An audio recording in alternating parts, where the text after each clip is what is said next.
नमस्कार, छत्तीसगढ़ कौशल्या भूमि में आप सभी का स्वागत है। मैं हूं आपके साथ प्रज्ञा मिश्रा। बुलेटिन की शुरुआत करेंगे बड़ी और अहम खबर के साथ। तो सबसे पहले बात कर लेते हैं, छत्तीसगढ़ में बीजेपी 9 जून से संकल्प से सिद्धि अभियान शुरू करेगी। आपको बता दें, मोदी सरकार के 11 साल पूरे होने पर बीजेपी ये अभियान चलाएगी। मंगलवार को एकात्म परिसर में प्रदेश स्तरीय कार्यशाला का आयोजन किया जाएगा। आपको बता दें, इस दौरान मोदी सरकार की उपलब्धियों को जनता तक पहुंचाने के लिए 9 जून से 21 जून तक ये अभियान चलाया जाएगा। इसके साथ ही कई केंद्रों पर भी इस चौपाल लगाए जाएंगे, कार्यक्रम आयोजित किए जाएंगे, जिसमें अलग अलग जगहों पर अधिकारियों का प्रवास भी होगा। तो बीजेपी जो है वो जल्द ही शुरू करेगी अभियान संकल्प से सिद्धि, जिसमें बीजेपी सरकार की सभी उपलब्धियों को गिनाया जाएगा। 9 जून से 21 जून तक ये पूरा अभियान जो है वो चलेगा। इसके लिए कई अधिकारियों को जो है वो नियुक्त किया जाएगा। इसके साथ ही सभी केंद्र पर, सभी जिलों में बूथ स्तर पर जो है वो शक्ति केंद्र, चौपाल लगाए जाएंगे। कई कार्यक्रम जो है वो आयोजित किए जाएंगे। अलग अलग जगहों पर अधिकारियों का प्रवास भी होगा। तो आपको बता दें, 9 से 21 जून तक ये अभियान चलेगा। बीजेपी जो है इस अभियान को शुरू करने वाली है। इस अभियान का नाम संकल्प से सिद्धि रखा गया है, जिसमें बीजेपी सरकार की सभी उपलब्धियों को जो है वो गिनाया जाएगा। जनता को बताया जाएगा कि इन 11 सालों में बीजेपी ने क्या कुछ किया है। उन सभी योजनाओं के बारे में जानकारी दी जाएगी। तो 9 जून से 21 जून तक ये पूरा अभियान जो है वो चलाया जाएगा। तो बीजेपी जो है 9 जून से 21 जून तक इस अभियान को चलाएगी, जिसमें बीजेपी सरकार की सभी उपलब्धियों को जो है वो गिनाया जाएगा। तो इस अभियान की शुरुआत, जो कि संकल्प से सिद्धि है, जल्द ही शुरू की जाएगी। 9 जून से इस अभियान की शुरुआत की जाएगी। इसके लिए अधिकारियों को भी नियुक्त किया गया है। अलग अलग जगहों पर अधिकारी जो है वो नियुक्त होंगे। चौपाल लगाए जाएंगे। कई कार्यक्रम जो है इस दौरान आयोजित किए जाएंगे, जिससे जनता से भी बातचीत किया जाएगा, जनता से भी संवाद किया जाएगा। तो आपको बता दें, इस तरह के कई कार्यक्रम जो है वो बीजेपी के द्वारा किया जाएगा। भारतीय जनता पार्टी जो है 9 जून से 21 जून तक इस अभियान को चलाएगी। इस अभियान में बीजेपी की सभी उपलब्धियों के बारे में बताया जाएगा कि बीजेपी ने 11 साल में क्या कुछ किया है। इन सभी के बारे में जानकारी जो है वो दी जाएगी। इस जानकारी को चौपाल के जरिए दिया जाएगा। कई कार्यक्रम आयोजित किए जाएंगे, जिसमें कई अधिकारियों को भी नियुक्त किया जाएगा। तो आपको बता दें, रायपुर में जल्द ही 9 जून से 21 जून तक इस अभियान की शुरुआत की जाएगी। इस कार्यक्रम में सभी लोगों को बुलाया गया है। सभी अधिकारियों को नियुक्त करने के भी निर्देश जो है वो दिए गए हैं। 17 जून तक प्रत्येक शक्ति केंद्र पर चौपाल कार्यक्रम जो है वो आयोजित किए जाएंगे। अलग अलग जगहों पर ये कार्यक्रम किए जाएंगे। इसके लिए अधिकारियों का प्रवास भी होगा। तो बीजेपी जो है वो जल्द शुरू करने वाली है इस अभियान को। संकल्प से सिद्धि, इस अभियान की शुरुआत जो है वो जल्द ही होगी। 9 जून से इसकी शुरुआत हो रही है, जिसमें सरकार की सभी उपलब्धियों के बारे में जानकारी दी जाएगी। सरकार ने क्या कुछ किया है इसके बारे में जानकारी दी जाएगी। 9 जून से 21 जून तक ये पूरा अभियान जो है वो चलेगा। तो बीजेपी सरकार के 11 साल, मोदी सरकार के 11 साल जो है वो पूरे हो चुके हैं, और इसी को लेकर ये अभियान जो है वो चलाया जाएगा। 9 जून से 21 जून तक ये अभियान चलेगा। संकल्प से सिद्धि इस अभियान का नाम रखा गया है। बीजेपी द्वारा जो है इस अभियान को चलाया जाएगा। 9 से 21 जून तक ये पूरा अभियान चलेगा। इसके लिए चौपाल लगाए जाएंगे, कई कार्यक्रम किए जाएंगे, जिसमें जनता को ये बताया जाएगा कि सरकार ने क्या कुछ उपलब्धियां हासिल की हैं। तो जल्द ही ये उपलब्धियां जो हैं वो गिनाई जाएंगी। भारतीय जनता पार्टी की तरफ से ये अभियान जो है वो निकाला जाएगा। 9 जून से 21 जून तक ये पूरा अभियान चलेगा। इस अभियान को लेकर अधिकारियों को भी कई दिशा निर्देश जो है वो दिए जा चुके हैं। जगह जगह कार्यक्रम लगाए जाएंगे, जगह जगह चौपाल किए जाएंगे, जनता से संवाद किया जाएगा। उन्हें बताया जाएगा कि किस तरह से बीजेपी सरकार ने सभी योजनाओं को धरातल स्तर पर सक्सेस किया है। तो इस तरह की कई जानकारियां जो हैं बीजेपी की तरफ से दी जाएंगी। सभी पार्टी के कार्यकर्ताओं को यह निर्देश दिए गए हैं कि वो अपने अपने क्षेत्र में जाकर इस सिद्धि अभियान कार्यक्रम में, संकल्प से सिद्धि अभियान कार्यक्रम में हिस्सा लें और जनता तक अपनी उपलब्धियों को बताएं। तो बीजेपी सरकार में अब तक की जितनी उपलब्धियां हासिल की हैं, इसके बारे में जानकारी जो है वो दिया जाएगा। 9 जून से 21 जून तक ये पूरा अभियान जो है वो चलेगा, जिसमें सरकार की उपलब्धियां जो है वो गिनाई जाएंगी। आपको बता दें मोदी सरकार के 11 साल जो है वो पूरे हो चुके हैं और इसी को लेकर सभी जगह जो भी बीजेपी शासित प्रदेश हैं वहां पर इस तरह की रैलियां जो हैं वो निकाली जा रही हैं। और इसी बीच छत्तीसगढ़ में भी 9 जून से संकल्प से सिद्धि अभियान जो है वो शुरू किया जाएगा और इस अभियान के तहत जगह जगह चौपाल लगाए जाएंगे, जगह जगह कार्यक्रम किया जाएगा और इस कार्यक्रम में सभी जनता को संबोधित किया जाएगा, जिसमें बताया जाएगा कि बीजेपी ने अब तक क्या कुछ उपलब्धियां जो हैं हासिल की हैं, सरकार की तरफ से क्या कुछ योजनाएं रहे हैं और वो धरातल स्तर पर कितना सफल रहे हैं, इसके बारे में भी जानकारी दी जाएगी। तो आपको बता दें 9 जून से 21 जून तक ये अभियान जो है वो चलाया जाएगा। संकल्प से सिद्धि इस अभियान का नाम रखा गया है, जिसमें सरकार की उपलब्धियां जो हैं वो गिनाई जाएंगी।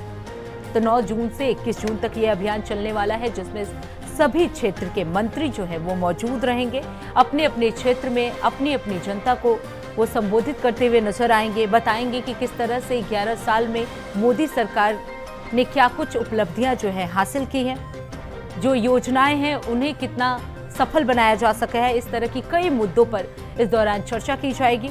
तो आपको बता दें बीजेपी जो है वो जल्द ही संकल्प सिद्धि। वहीं इस खबर पर ज्यादा जानकारी देने के लिए हमारे साथ मनोज शुक्ला जुड़ चुके हैं। मनोज, अब बीजेपी जो है वो संकल्प से सिद्धि अभियान की शुरुआत करने वाली है, कब से ये अभियान शुरू होगा और क्या कुछ लक्ष्य है इस अभियान का? जी प्रज्ञा, आपको बता दूं कि सिंदूर सफलता के बाद जो अब बीजेपी ने अब ये अभियान की शुरुआत जो है 9 तारीख से इसकी शुरुआत होगी और इसको लेकर आज कार्यशाला का आयोजन छत्तीसगढ़ में किया गया, जिसमें जो है भाजपा के वरिष्ठ नेता और प्रदेश अध्यक्ष किरणदेव सिंह के साथ जो है मौजूद थे। और इस कार्य योजना को लेकर जनता के ये कहा जा सकता है कि गांवों में, पंचायतों में, जनपदों में हर जगह जो है बीजेपी के लोग जो है बीजेपी के पदाधिकारी जाएंगे और प्रधानमंत्री नरेंद्र मोदी की सरकार के साथ साथ छत्तीसगढ़ प्रदेश सरकार की उपलब्धियों के बारे में जनता को बताने का काम ये कार्यक्रम है बिल्कुल। मनोज, अधिकारियों को क्या कुछ निर्देश दिए गए हैं इस दौरान? जी प्रज्ञा, देखिए अभी ये आयोजन जो है यहाँ पर इसकी कार्यशाला उसकी रूपरेखा बन रही है। अभी अधिकारियों को कोई दिशा निर्देश जारी नहीं हुआ, इसलिए कि अभी जो है उसमें जो है चर्चाएं चल रही है, बैठक चल रही है उसको लेकर। लेकिन बीजेपी ये माना जा रहा है कि इसको बड़े पैमाने पर बीजेपी जो है इस आयोजन को करने जा रही है और 9 तारीख से इसका आगाज जो है बीजेपी द्वारा किया जाएगा और छत्तीसगढ़ ही नहीं पूरे देश में किया जाएगा इसका आयोजन। जी बिल्कुल मनोज, अगर बात की जाए इस यात्रा की या संकल्प से सिद्धि अभियान की, इसमें किन मुद्दों पर सबसे ज्यादा फोकस रहेगा? देखिए प्रज्ञा, बीजेपी कोई भी योजना चलाती है या कोई कार्यक्रम करती है तो पूरे रणनीति के तहत करती है। और आपको बता दूं प्रज्ञा कि बीजेपी अभी देखिए बिहार में चुनाव है, तो ऐसे में बीजेपी चुनाव के समय हम ये नहीं कहा जा सकता कि बीजेपी सिर्फ चुनाव के समय तैयारियां करती है। बीजेपी साल के 365 दिन चुनाव के लिए तैयार रहती है, चुनाव के लिए रणनीति बनाती रहती है। उसके कार्यकर्ता जो है लगातार कार्यकर्ताओं में मंथन होता रहता है बड़े पदाधिकारियों द्वारा। तो उसी बात को लेकर जो है बीजेपी अब ये माना जा सकता है कि जो ये आयोजन करने जा रही है कहीं न कहीं उसको बिहार चुनाव से भी देखा जा सकता है। जी बिल्कुल मनोज, क्या इस दौरान जनता से भी संवाद किया जाएगा? क्या जनता को बताया जाएगा कि बीजेपी ने 11 साल में क्या कुछ उपलब्धियां हासिल की है? जी बिल्कुल प्रज्ञा, देखिए बीजेपी की पूरी रणनीति है ये जो आयोजन करने जा रही है, ये पूरा जनता को ही लेकर बीजेपी का पूरा फोकस होगा, इसलिए कि जनता को पूरे अपनी सरकार की उपलब्धियों के बारे में वो जानकारी देंगे और जन जन तक ये बातें ले जाने के लिए ये बड़ी तैयारियां बीजेपी द्वारा की जा रही है। फिलहाल अभी इस पर जो है निर्णायक भूमिका नहीं सामने आ पाई है, इसलिए कि कार्यशाला में आयोजन चल रहा है, अभी बैठक चल रही है, इसको लेके पूरी रणनीति बीजेपी बना रही। लेकिन निश्चित रूप से ऐसा माना जा रहा है बीजेपी का यह जो आयोजन है, ये जो कार्यक्रम है, ये बहुत बृहद पैमाने पर किया जाएगा। प्रज्ञा बिल्कुल मनोज, क्या इसके लिए कोई कार्यशाला का आयोजन भी किया जाएगा या कोई जनता को संबोधित करने के लिए कोई कार्यक्रम? जी प्रज्ञा, आपको बता दूं, आज बीजेपी के कुशाभाऊ ठाकरे में बैठक चल रही है इसी आयोजन को लेकर। उसमें प्रदेश के बड़े अधिकारी और वरिष्ठ नेता शामिल हुए हैं। अभी मंथन चल रहा है किसको कैसे बृहद रूप दिया जाए, बड़े पैमाने पर इसको कैसे जनता के बीच में जाकर, मतलब जनता को भी इसको कैसे प्रकार से हैंडल किया जाए, और कार्यकर्ता, हमारे कार्यकर्ता जो बीजेपी के कार्यकर्ता है वो किस प्रकार से जनता के बीच जाएंगे। तमाम इन सब बातों पर चर्चा, गहन चर्चा जो है बीजेपी कार्यालय में हो रही है, और निश्चित रूप से शाम तक इसकी पूरी पृष्ठभूमि बन जाएगी कि इस कार्यक्रम को कैसे बड़ा रूप दिया जाए, इसका आगाज कैसे किया जाए। इन सब चारों चीजों पे मंथन जो है बीजेपी के वरिष्ठ अधिकारियों, वरिष्ठ पदाधिकारियों द्वारा हो रहा है। जी बिल्कुल मनोज, अब देखना ये होगा कि सरकार क्या कुछ निर्णय लेती है इस मामले को लेकर, और क्या कुछ कार्यक्रम जो है इस अभियान के दौरान रखा जाता है। मनोज, आप बने रहिएगा, आगे भी आपका रुख करेंगे। अब रुक कर लेते हैं अगली खबर की। खबर रायपुर से है, जहां सीएम साय आज ऊर्जा विभाग की बड़ी बैठक लेंगे। आपको बता दें दोपहर में यह बैठक ली जाएगी।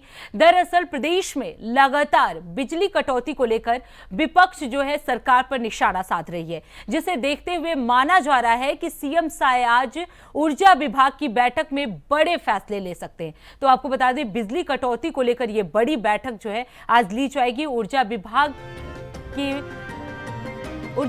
की बैठक होगी। इसमें बड़े फैसले जो है वो सीएम साय की तरफ से लिए जा सकते हैं। आपको बता दें सीएम साय जो है इस बैठक के मुख्य अतिथि के रूप में होंगे, जिसमें कई मुद्दों पर जो है वो चर्चा की जाएगी। आपको बता दें लंबे समय से बिजली कटौती को लेकर विपक्ष पार्टियां जो है वो सरकार पर निशाना साधते हुए नजर आ रही थी, और इसी मुद्दे को लेकर आज बड़े फैसले जो है सरकार की तरफ से लिए जा सकते हैं। ऊर्जा विभाग की ये बड़ी बैठक जो है कुछ ही देर में शुरू होने वाला है। आपको बता दें बिजली कटौती को लेकर ये बड़ी बैठक आज होने वाली है। इस बैठक में ऊर्जा विभाग से संबंधित कई फैसले जो है वो सरकार की तरफ से लिए जा सकते हैं।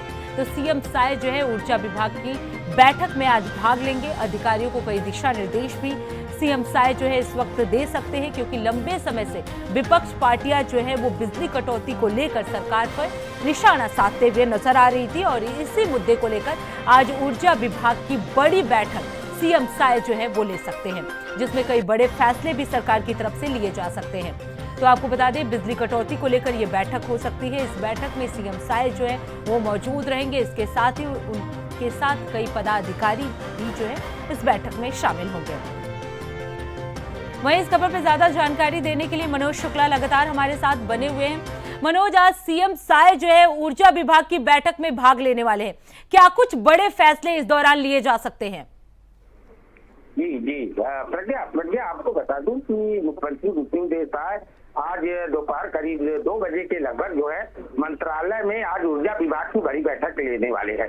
और इस बैठक का मूल उद्देश्य है, आपको थोड़ी सी जानकारी दे दूं कि सीएम साय अभी सुशासन तिहार को देखते हुए छत्तीसगढ़ प्रदेश के 33 जिले हैं, पूरे 33 जिलों का दौरा जो है सीएम साय जो है किए हैं, और उसमें जो है जनता से रूबरू हुए हैं, खुद जनता की से फीडबैक लिए हैं सरकारी योजनाओं को लेकर, जनता की तमाम परेशानियों को लेकर सीएम साय खुद जो है गाँव में चौपाल लगाकर पेड़ों के नीचे जो है भरी गर्मी में, चाहे वो बरसात का समय रहा हो, तो सीएम साय हर जिलों का दौरा किया है। तो सीएम साय को जो जानकारी मिली है उसी के तहत यह माना जा रहा है कि आज ये बड़ी बैठक जो है ऊर्जा विभाग की वो ले रहे हैं, और उसमें मेन मुद्दा जो है ये बिजली कटौती को लेकर। और आपको ये भी जानकारी दे दूं, इस समय खेती किसानी का समय चल रहा है, और किसानों को जो है पानी के पंप चलाने के लिए बिजली की आवश्यकता होती है। इन सब बातों को लेकर प्रदेश में बिजली कटौती की बात को लेकर विपक्ष भी लगातार सरकार पर निशाना साधे हुए है। इसी सब बात को लेकर सीएम साय आज जो है ऊर्जा विभाग की बड़ी बैठक राजधानी नवा रायपुर में मंत्रालय में लेने वाले हैं, और इस बैठक में कुछ बड़े संदेश जो है बिजली अधिकारियों को सीएम साय की तरफ से दिया जा सकता है। जी, यानी मनोज, बिजली कटौती जो है इस बार के बैठक में बड़ा मुद्दा होने वाला है। जी बिल्कुल प्रज्ञा, देखिए एक तरफ खेती किसानी का समय है, बरसात का सीजन आ चुका है, लगभग माना जा रहा है मानसून छत्तीसगढ़ में इस बार पहले आ चुका है, और इसी के साथ साथ विपक्ष भी दूसरी तरफ निशाना साधे हुए है बिजली कटौती के लेकर, जनता की परेशानियों को लेकर जो है, तमाम इन सब बातों को लेकर। तो कहीं न कहीं सीएम साय भी जो प्रदेश का दौरा किए हैं, पूरे प्रदेश में 33 जिलों का दौरा सीएम साय किए हैं, जमीनी हकीकत जाने हैं, इन सब बातों को देखते हुए आज सीएम साय ऊर्जा विभाग की बड़ी बैठक ले रहे हैं और ये निश्चित रूप से माना जा रहा है कि इसमें बड़े जो बिजली विभाग के अधिकारी हैं उनको कुछ सीएम साहब की तरफ से बड़ा निर्देश संदेश दिया जा सकता है।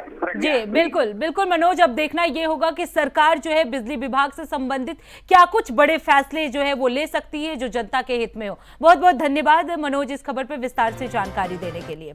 अब रुक कर लेते हैं अगली खबर की। छत्तीसगढ़ के पूर्व उप मुख्यमंत्री टीएस सिंहदेव आज बलौदा बाजार पहुंचे। आपको बता दें स्थानीय सर्किट हाउस में पार्टी कार्यकर्ताओं ने उनका जमकर स्वागत किया।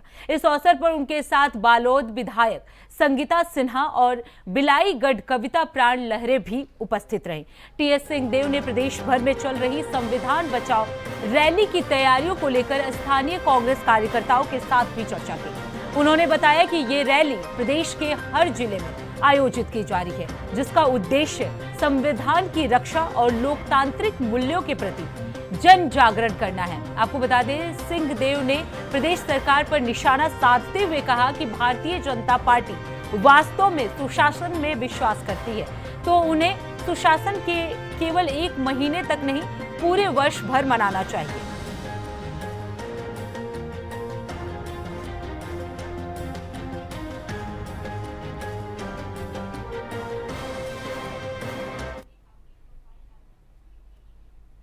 अब रुक करते हैं अगली खबर की। सट्टा और साइबर ठगी का गठजोड़ अब खतरनाक मोड़ पर पहुंच चुका है। आपको बता दें बिहार के सट्टा खाईवाल ने छत्तीसगढ़ के दुर्ग भिलाई में 20-20 हजार रुपए में बैंक खाते खरीदकर म्यूल अकाउंट के रूप में इस्तेमाल किया और करोड़ों की हेराफेरी को अंजाम दिया। आपको बता दें दुर्ग पुलिस ने इस रैकेट का भंडाफोड़ करते हुए मुख्य आरोपी नीतीश कुमार समेत 12 लोगों को गिरफ्तार कर लिया है। बैंक खातों के जरिए सट्टा और साइबर फ्रॉड के पैसों का ट्रांजैक्शन किया जा रहा था, जिनमें से एक खाते में तो 5 करोड़ रुपए का लेन देन हुआ। केनरा बैंक की शिकायत पर पुलिस ने जांच शुरू की और डीटीसी के जरिए अकाउंट डीलिंग, सट्टा, मोबाइल, लैपटॉप और एक लग्जरी गाड़ी तक जब्त कर ली है। पुलिस की पड़ताल में सामने आया कि आरोपी नीतीश लोटस, राम जानो, बप्पा जैसे पैनलों से ऑनलाइन सट्टा चला रहा था और 22% कमीशन पर पूरी खाईवाली नेटवर्क ऑपरेट कर रहा था। अब पुलिस देहरादून में भी टीम भेज रही है, जहां म्यूल अकाउंट के जरिए ऑनलाइन सट्टेबाजी का बड़ा नेटवर्क चल रहा था।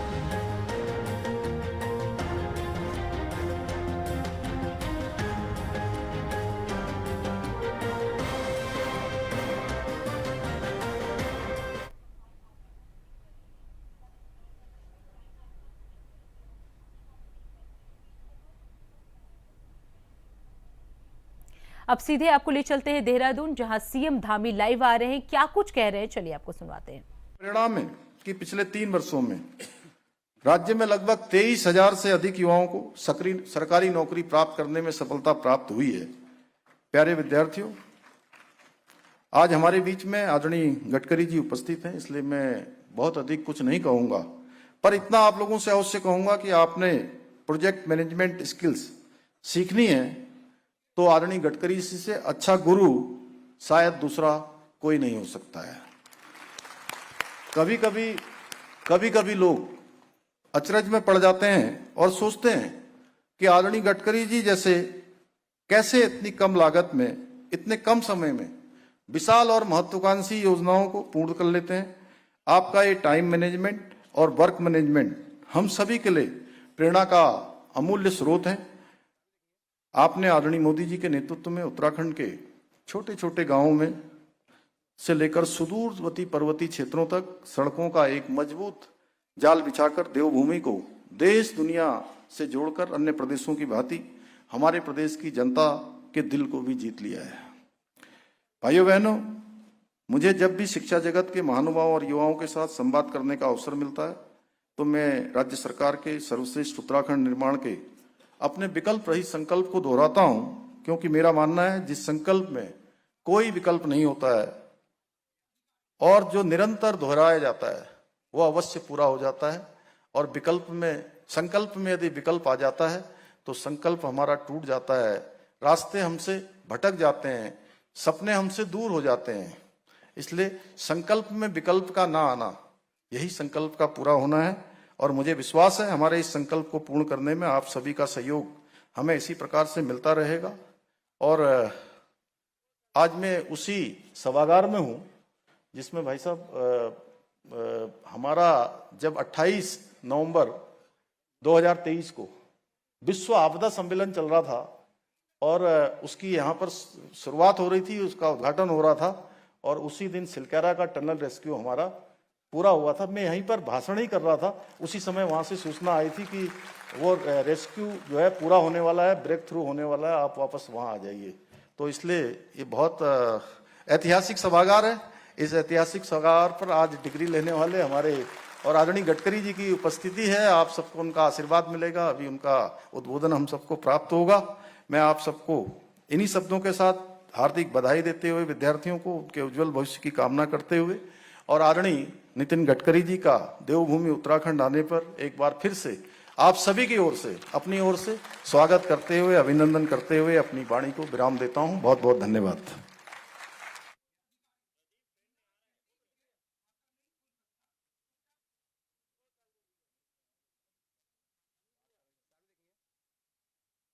विद्यालय परिसर में समारोह में वो शामिल हुए थे। समारोह में केंद्रीय मंत्री नितिन गडकरी भी जो हैं वो शामिल हुए थे। तो तस्वीरों में आप साफ देख सकते हैं नितिन गडकरी जो है इस कार्यक्रम में हिस्सा लिए हैं। सीएम धामी भी जो है इस कार्यक्रम में मौजूद है। अभी उनका संवाद आप सुन रहे थे।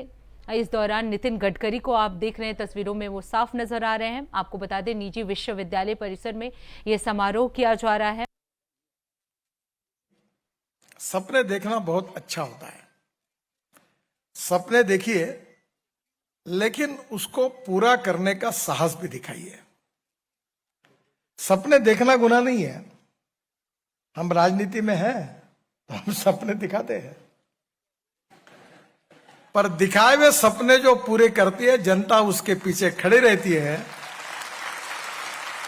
और दिखाए हुए सपने जो पूरे नहीं करती उनकी पिटाई के भी जनता करती है। ये भी सच है। इसलिए सपनों को पूरा करना पड़ेगा।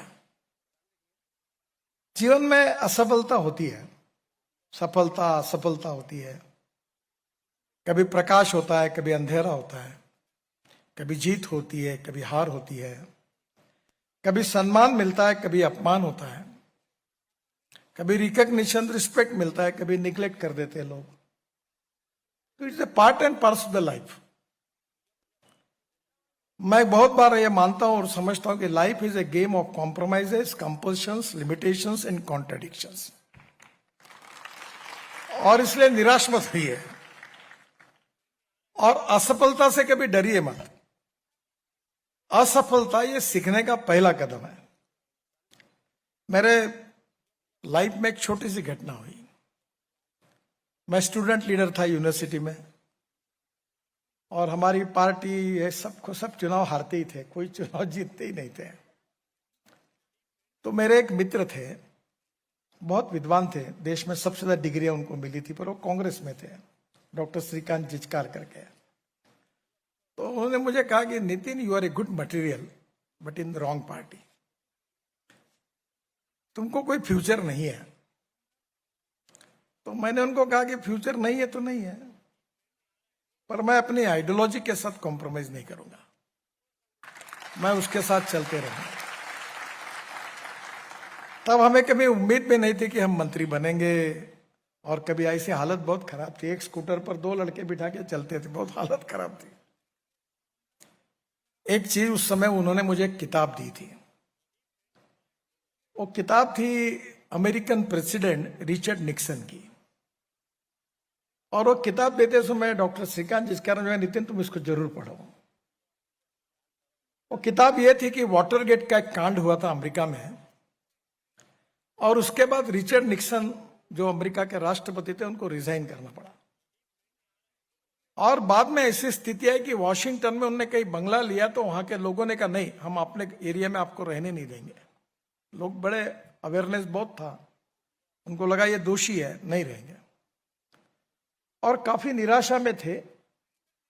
तब उन्होंने अपनी वो जीवनी लिखी है, और उस जीवनी में मैंने वो किताब पढ़ी। उसमें एक बहुत सुंदर वाक्य था, और जो जीवन में मेरे लिए बहुत उपयोगी हुआ। आप भी उसके लिए अगर आपको उचित लगे तो जरूर सोचिए। वो वाक्य ये था, the man is not finish when is defeated but he is finish when he quits. युद्ध भूमि पर हारने के बाद कोई समाप्त नहीं होता, पर युद्ध भूमि छोड़कर जब भाग जाता है तब समाप्त होता है। तो लड़ते रहना चाहिए, और कभी अच्छी कभी जीत होगी कभी हार होगी, पर लड़ते रहना चाहिए और संघर्ष करते रहना चाहिए, चलते रहना चाहिए, चरेवती चरेवती। और ये चलते समय कुछ कन्विक्शन के आधार पर, विचारों के आधार पर, मूल्यों के आधार पर जो सपना देखा है उसको पूरा करने की कोशिश करनी चाहिए। देखिए, knowledge is very important, no doubt. Knowledge, technology is very important, and resources are more important than knowledge and technology. पर मैं आपको एक बात बताता हूं कि 21st ईयर, ये जो 21वीं सदी है, उसका सबसे बड़ा कैपिटल कौन सा है? नॉलेज तो है ही,